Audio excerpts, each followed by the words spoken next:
Do you say your prayers night and morning? Yes, sir. Do you read your Bible? Sometimes. With pleasure? Are you fond of it? Bits of it. Bits of it. Shocking. I have a little boy, younger than you, who knows 6 psalms by heart, and much else. When you ask him whether he would rather have a gingerbread nut or learn a psalm, he says, "Oh, a psalm to learn. Angels sing psalms, and I wish to be a little angel here below." He then gets 2 nuts as reward for his piety. But psalms are not interesting. That proves you have a wicked heart. And you must pray to God to change it. You may sit down, Jane. Mr. Brocklehurst, I believe I intimated to you in my letter that this girl's disposition and character is not quite what I could wish, should you admit her into Lowood School. Be silent, child.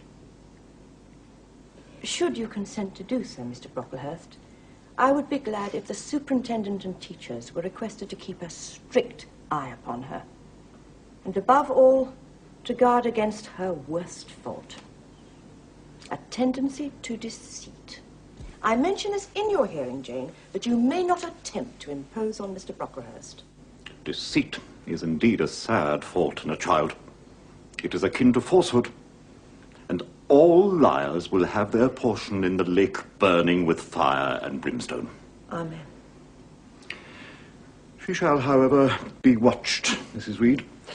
I will speak to my headmistress, Miss Temple, and to the teachers. I should wish her brought up in a manner suiting her prospects, to be made useful and humble.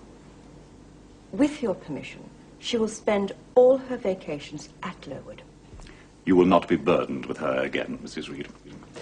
As to your wishes, I assure you that the pupils at Lowood are taught humility as a Christian grace, and that worldly pride must be mortified.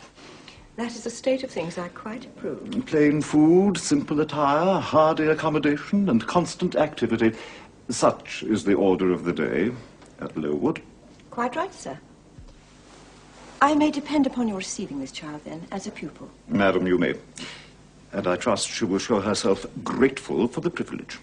I will send her to you, then, as soon as possible. Of course. I shall write and tell Miss Temple to expect a new girl. And I must bid you good morning. May I? I shall return to Brocklehurst Hall in a week or so. I'm staying with my good friend the Archdeacon, and he will not permit me to leave him sooner. See that my carriage is ready. Goodbye, Mrs. Reed. Goodbye, Mr. Brocklehurst. Remember me to Mrs. and Miss Brocklehurst, and Augusta and Theodore, and Master Broughton Brocklehurst. I will indeed.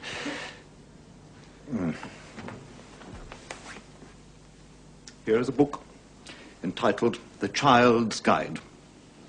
Read it with prayer, especially the account of the torments inflicted in hell upon deceitful children.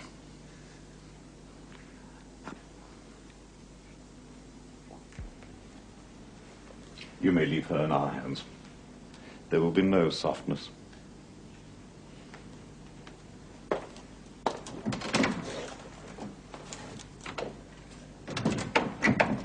You will return to your room.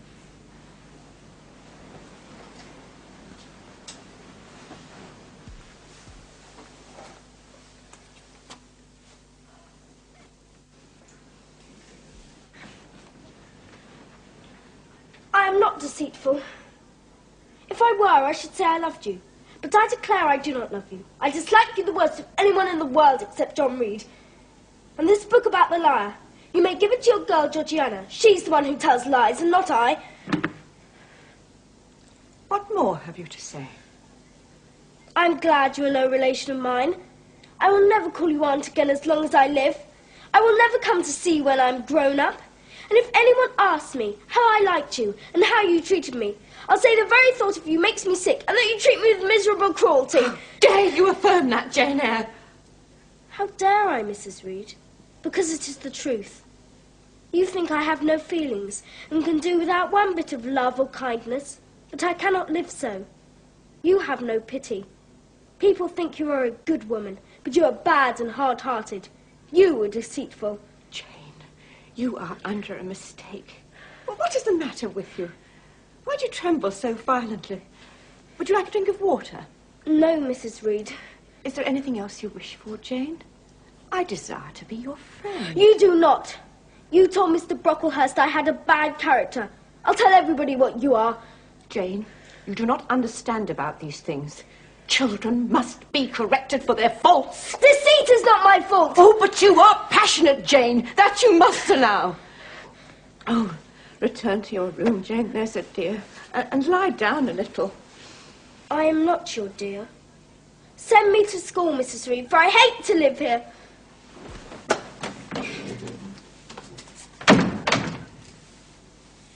Fred will take you to where the coach stops and wait with you.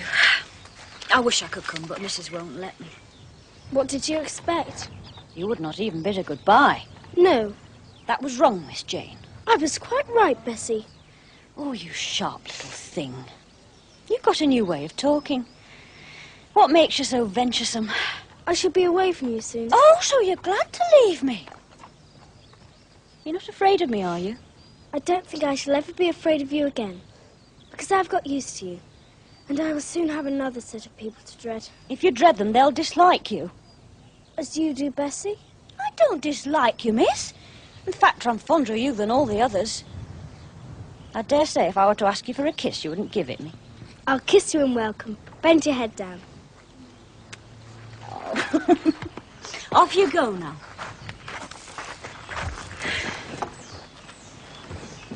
Goodbye, dear Bessie. And goodbye, Gateshead.